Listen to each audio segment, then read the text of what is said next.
we can be really proud of ourselves of what the American Legion has accomplished, not only for the veterans and for our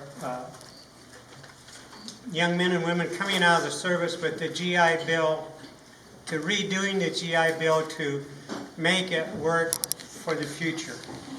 It's been a tremendous deal. If it wasn't for the American Legion, we probably would not have the VA healthcare system, or as in good a shape as it is.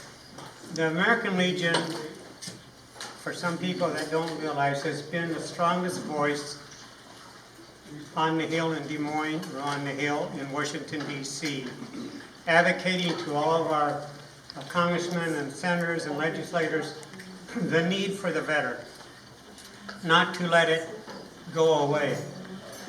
You know, in the early years, most all of our people in one department, in the legislative or senate, were veterans. Today, that is such a small portion of the veterans that are in our legislative and senate committees. So we have to fight for that. And that's why it is important that we as American Legion members try to keep our membership where they are so we can keep it there. When we lose a voice, we lose what benefits we have. So I just want to say, as I start my second year, the second century of leadership for the American Legion for the Department of Iowa, my motto is onward and upward, as soon as we can go. And for every airplane that I sent off, it had to go onward and then it went upward.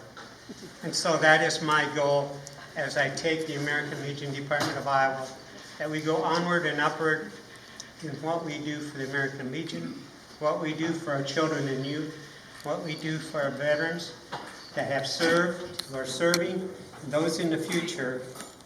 It is my goal that we keep going onward and upward and making the best better for everybody so that we have a strong military.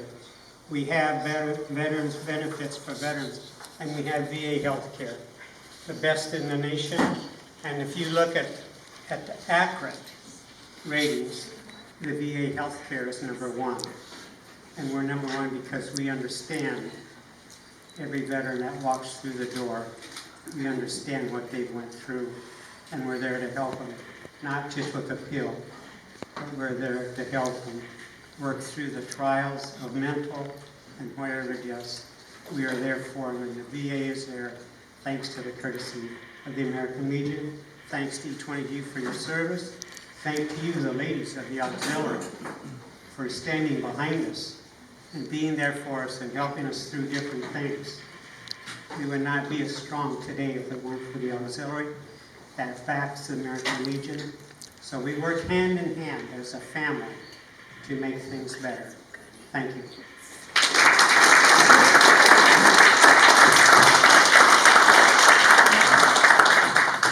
Okay, now we will hear from Tom Gerhold. Oh, I got that one right.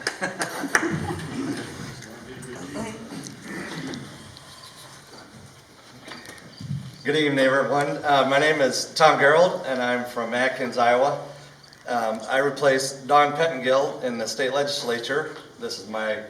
We just finished our first year, and I really enjoyed it. A lot to learn, and so I'm looking forward to this coming January, the next session.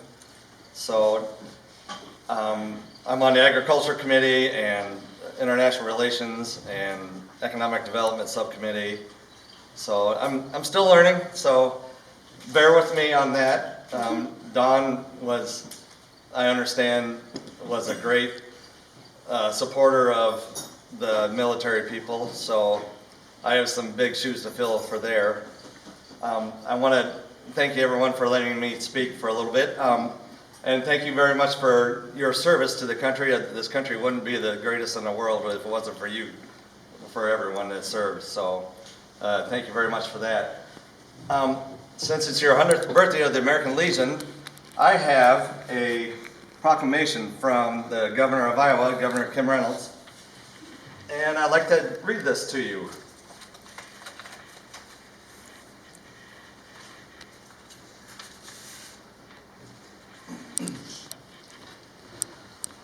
Okay, the Executive Department, in the name and by the authority of the state of Iowa, the proclamation. Whereas the formation of the American Legion is traditionally dated beginning with the Paris Caucus held March 15th through the 17th, 1919, where Iowa was represented by two individuals, Sergeant Rowe of the 42nd Division and Wagner Dale Shaw of the 88th Division.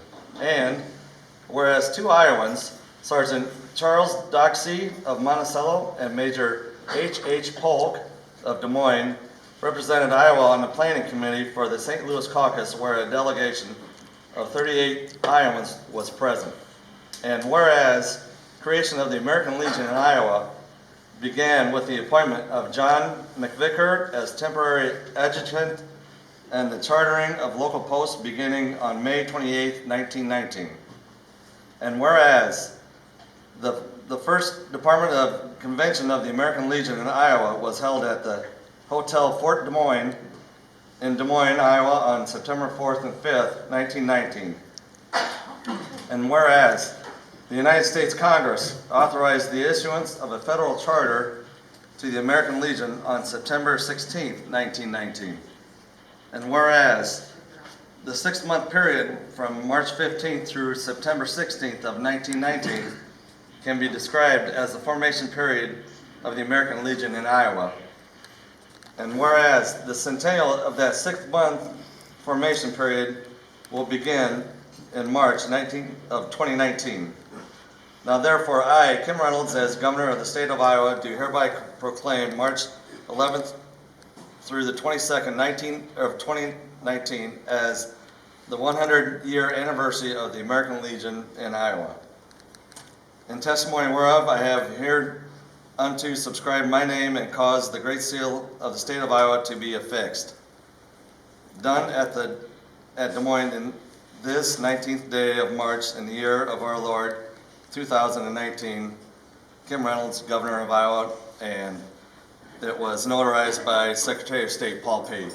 So, and this is